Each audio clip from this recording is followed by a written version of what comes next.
Good morning, TikTok. Dr. Uno here. Sunny Sunday morning. Today's another version of 777 because it's the 6th of August, which in Unity makes 14, and that is 777. Anyway, it's meaningful because I want to do a deep dive and to explain my near-death experience because I cut short on the last video, but now I have a full 10 minutes, so I apologize for I have a white something on my mouth. Oh, it's just dry skin, whatever. So now I have a deeper, more time to dive deep into it. So I explained my accident. I got cut off, and I didn't finish the accident.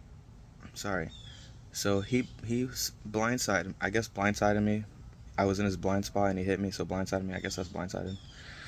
He hit me. He hit my handlebars because we got the wounds on his rear fender. His rear fender shows. Yeah, we saw it. And so I was able to keep control because I was I wasn't drunk. I wasn't high. I mean, I might have been high, but I use it medicinally, so I'm in control of it. So I wasn't being reckless. And so I was able to maintain control of the bike. And then he slowed down, and I slowed down because there were skid marks on the roads based on our pictures.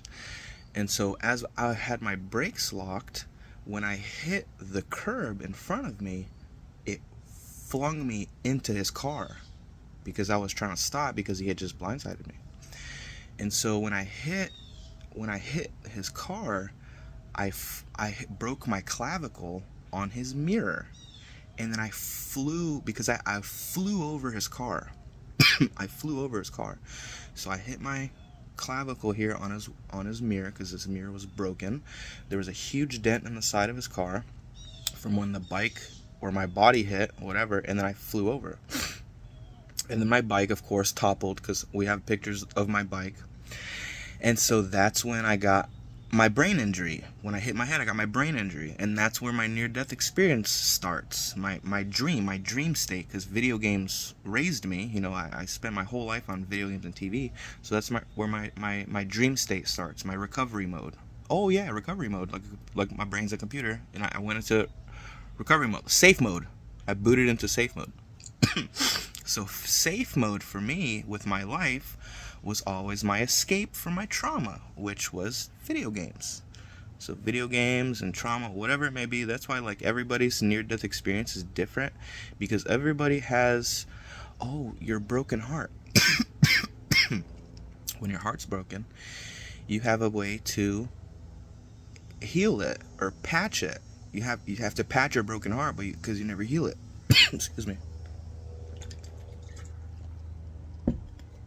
Sorry, I drink water all the time, but I don't really ever get to talk, so the water, my throat got dehydrated. So when that happened, my safe place was in my room where I ran away from my trauma, and so it became video games and TV.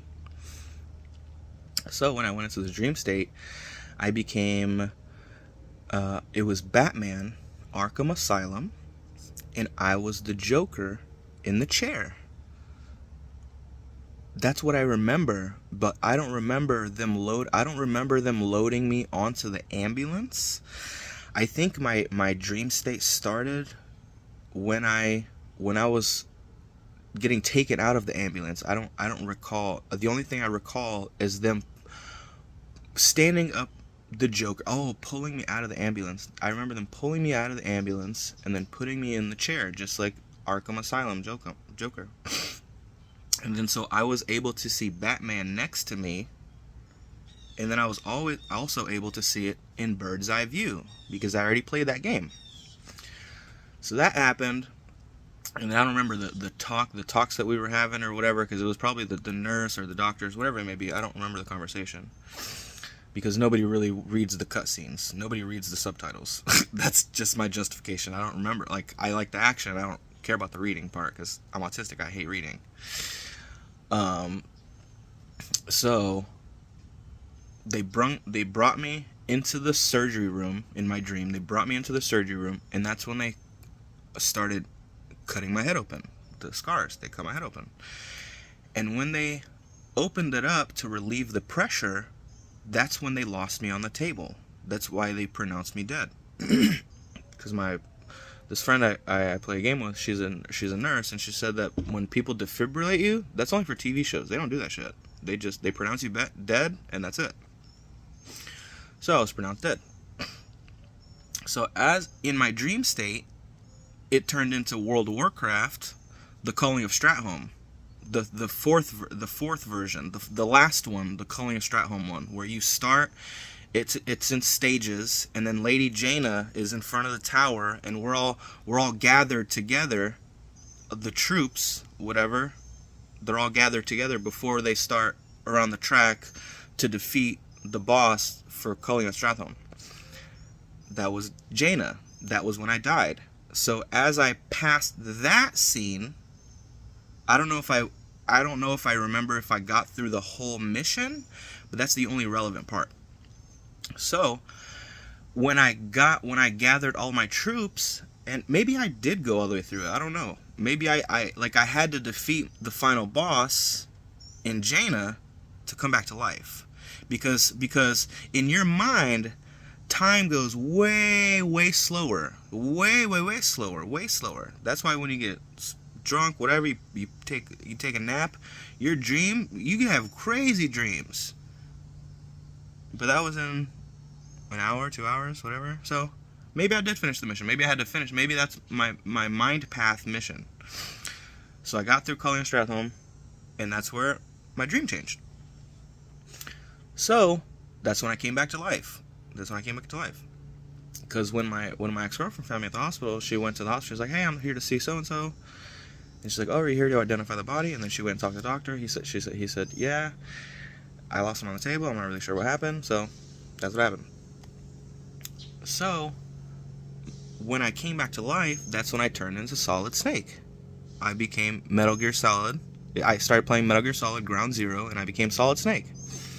And the reason I know that is because when my ex-girlfriend gave the pass to my sister, because she had to come to the hospital because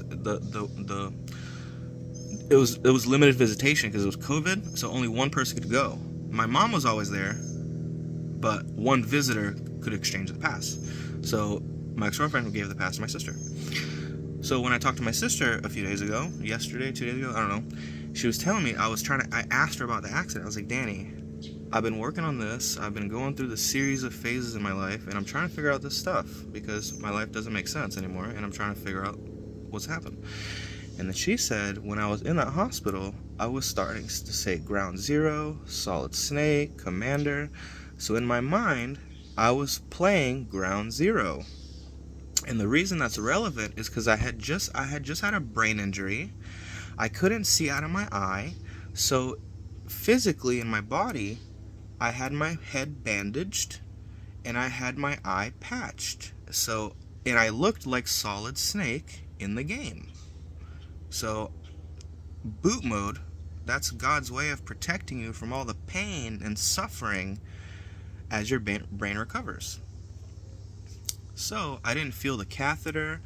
I don't remember the broken bones, the healing. I don't remember the accident. I don't remember any of that because I lost 20 days of my life. So now that I explain this near-death experience, you'll understand where my 20 days went.